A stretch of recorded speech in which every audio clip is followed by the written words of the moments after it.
The Battle Series ended last week. If you have not seen it, go check that out. All 9 episodes are out. Every single attribute point where I talk about which stat is better than the other stat.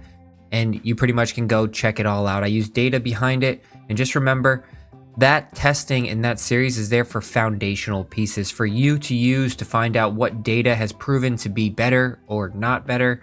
And that may apply to you, or it may slightly not apply to you. There's certain people who may need certain things over other areas, so you don't have to copy it identically. And that will go similar to what this series is. What is this series? This series is all about the build series. I'm going to go through every single of the archetypes in order based off of how I've pre-ranked them. And I'm going to do a 99 version and how I would recommend, for my personal opinion, how I would be building and how I'm going to build my versions of these characters. So let's dive on in. Do not forget to like. Do not forget to subscribe. Wednesday, 5 p.m. Eastern Standard Time, I will be live.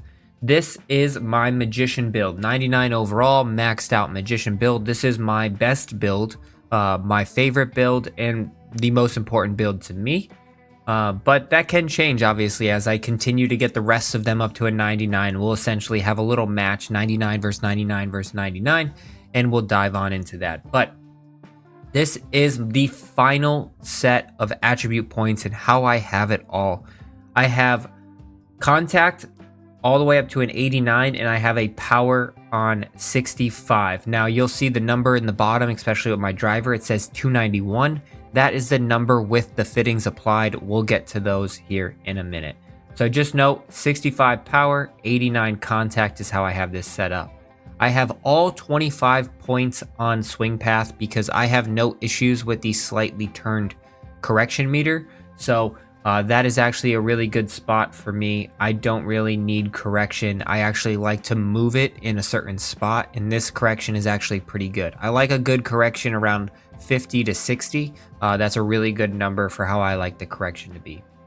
If you've seen my test, you guys know shaping, unless you're somebody who really likes to hit the ball super high, super low, super hook, super slice, it does not apply to how I play the game. So if you are somebody who likes that, you have to probably work on this category here. But how I do it, all 25 points go to recovery, and then I think it was 1 point goes to shaping, which was the extra additional point because it's already pretty much maxed out. When it comes down to rhythm and transition, I talked about this as well. If you are somebody who's getting those red +5s, +6s on the rhythm category, that is something you may need to look into. I never really run into that situation. Transition is extremely important, and all 25 points of mine go towards transition. When it comes to putting stats, putt weight, all 25 points here went to putt weight. All 25 points went towards putt path. There's a whole video, you guys can go through it. Obviously, there's certain people who this won't apply to, but putt weight is the biggest factor in missing putts when it comes down to it. It's the easiest and fastest way if you are somebody who does not, even if you're off by like 1% or 2% of the putt weight, your ball starts breaking earlier or later than expected, and it was the fastest way that you can miss putts. That's why it is so important. So that's how the attribute is here. Take a photo if you want, do what you want to do. Now let's start talking about my fully maxed out T skills. Now these T skills are going to be the exact same throughout every single build that I have. I have a character for every single one, so I can unlock every single one of the mega, which is like the big ones here. Like I can unlock all of those, so I have builds that can do it, but this is exactly how the T skills are not going to change for any of the 5 builds that I do show. So you will see the same T skills in every single video.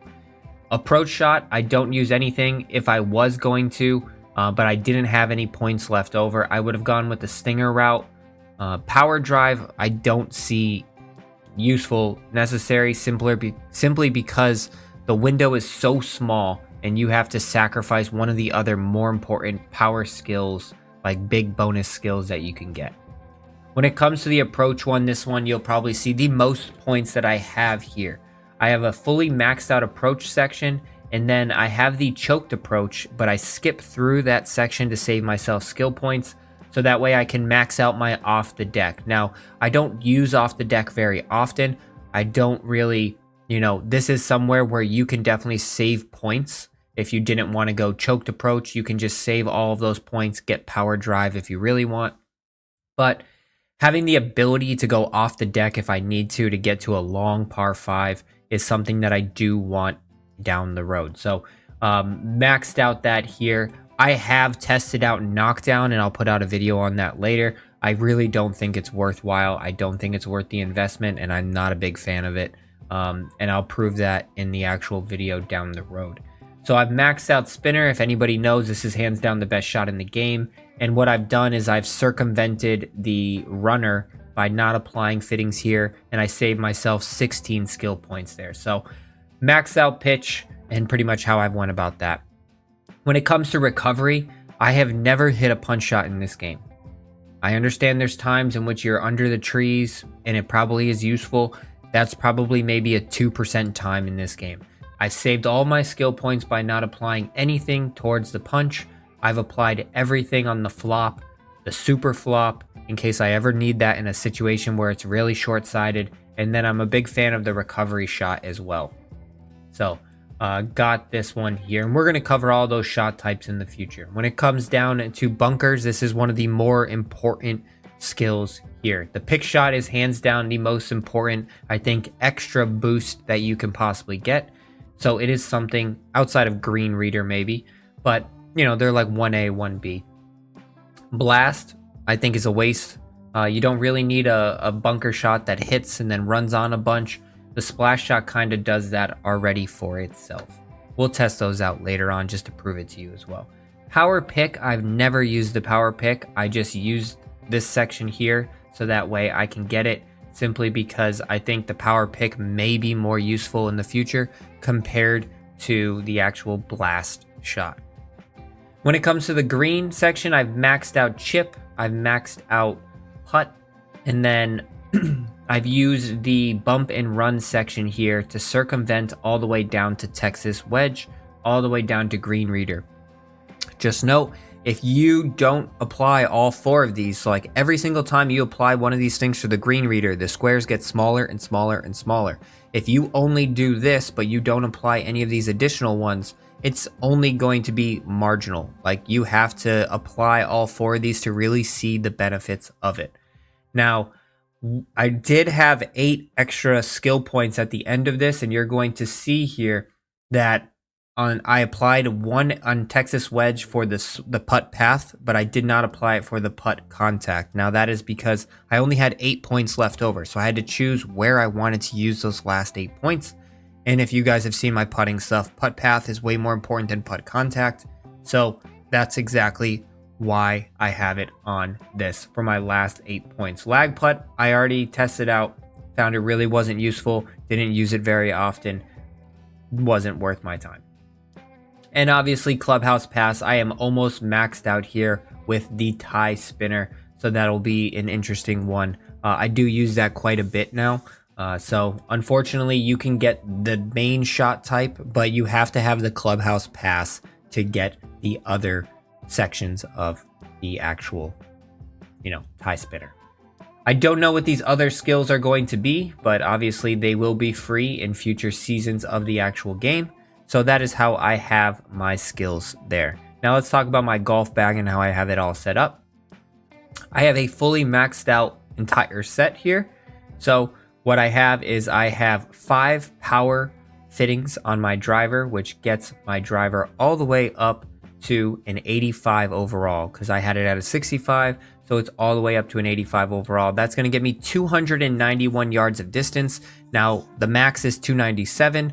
6 yards really isn't going to make or break me, but it will be much better than somebody who's like a technician driving it at a 70 overall and only getting it like 270. So definitely really on the higher end of actually being good to drive the ball. Now, when it comes to my woods, I play a 7 wood in the bag. You can replace this with a 2 iron or a 3 iron. I like the 7 wood because it launches higher, it lands a little bit softer, and I feel like it gets like an extra 5 or so yards with it as well. And this bag setup is going to stay the same. Now the fittings will change based off of the archetype that I'm doing. But when it comes to woods, irons, and wedges, I have 4 swing paths and I have 1 contact fitting on all of mine. And what this does is it gives me a 98 swing path and it gives me a 93 contact. I battle between swapping one of those swing paths out for a contact, but when it comes down to hitting in very windy conditions, especially like crosswinds, getting the ball started online is extremely important in a heavy crosswind, and that is why I put more of an importance on swing path. When it comes to putter, I think putt weight, and I still stand by this, I putt the best, and it's been proven that swing weight is hands down, or putt weight is hands down the most important attribute. So all 4 of my fittings are on putt weight, which gets my putt weight all the way up to an 83 overall. That leaves my putt path up to a 73, and then I have a 44 putt rhythm and a 46 putt contact. I putt pretty good at this, and no issues there. When it comes down to my golf ball, I use the Flight golf ball. If you haven't seen my video there, go watch why I use the Flight golf ball. And that is pretty much it. That is my 99 overall Magician build. Episode 1 of the build series. Next episode will be the Technician build, and then we'll do the Sculptor one after that. So do not forget to like, do not forget to subscribe. We'll see you Wednesday live on stream, 5 p.m. Eastern Standard Time. See you in another.